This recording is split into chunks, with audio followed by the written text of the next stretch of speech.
naman eh. Masyado kayo eh. Magawa pa kayo Kuya! ng kwento. Oh. Tumatawag si Audrey, oh. I-recheck ko na. Total, wala ka naman palang interest, di ba? Akin to eh! Oh! Bakit ka natataranta kung wala lang?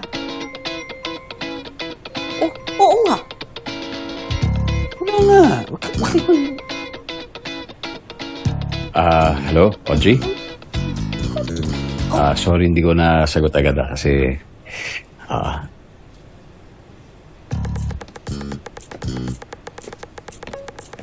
Baka naman si Janine yung kausap. Kasi di ba kinilig daw siya nung tinawag siyang daddy? Oo. Eh, mukhang si Audrey naman yung tumawag. Iba talaga ngiti ng inaanak ko. May kilig ah. Wala raw. Para raw sa bata. Ouch, it hurts so much.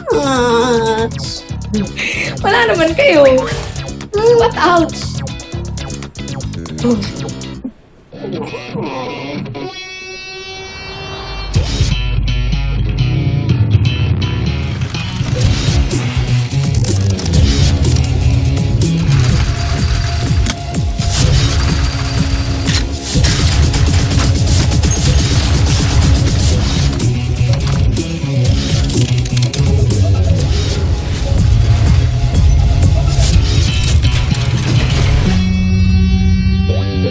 Ang tabang naman nitong banana ko kahit ang daming asukal.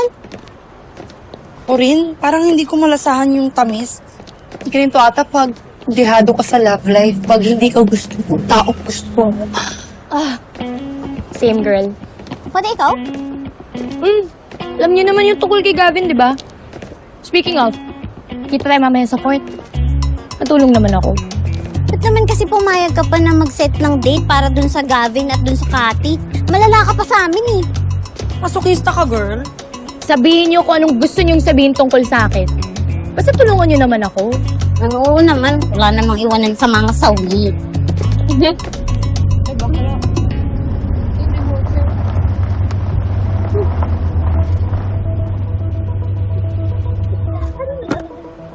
Anak, halika na. Pero din. Excuse me. Atoy. Say hi to Dad, anak. Daddy!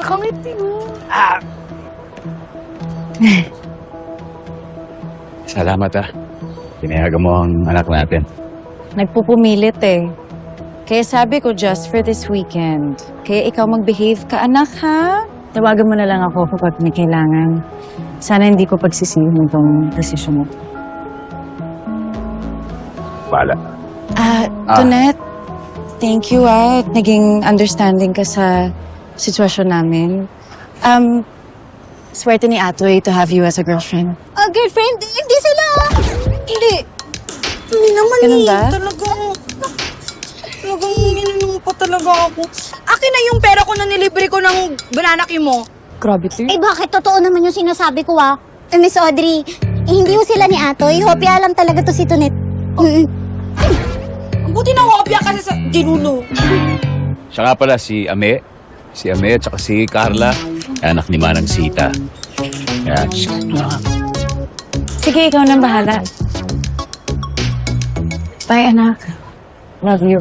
Salamat Huwag alala. Bahala sa kanya.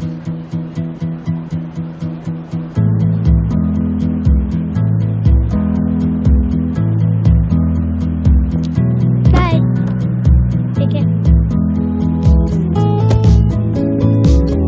Halika. Hi, Janine. Ako si Manang Sita. Kayo ang may dito. Hindi, Janine.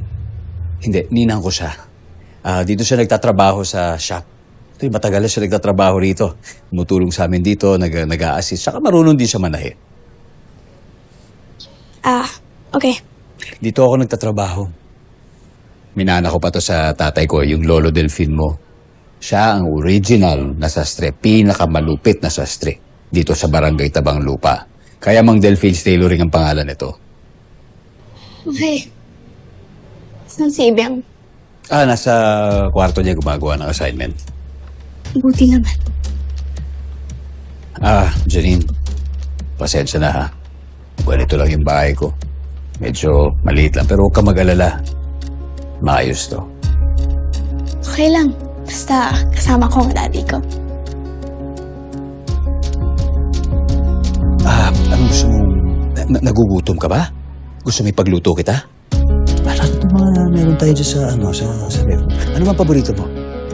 Alam ko na, gusto mo mamasyal tayo. Pwede kita ipasyal dito sa lugar. Hindi, kukunan muna kita ng merienda. Alam ko, may natir pa tayong champurado. Okay, wait lang!